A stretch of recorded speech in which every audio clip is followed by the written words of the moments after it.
morning mga katutong mga kadayday. Good morning sa lahat ng mga followers natin dyan.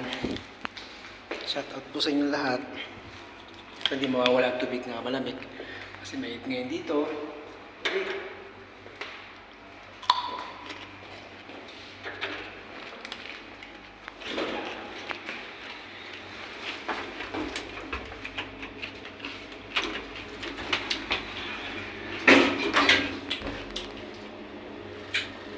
Good morning sa lahat ng mga OFW. Sana nasa maayos kayo. Yan.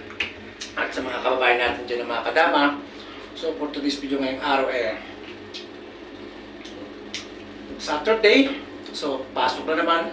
At panibagong araw, panibagong oras na naman natin aantayin mga kadudong mga kasadik. Yung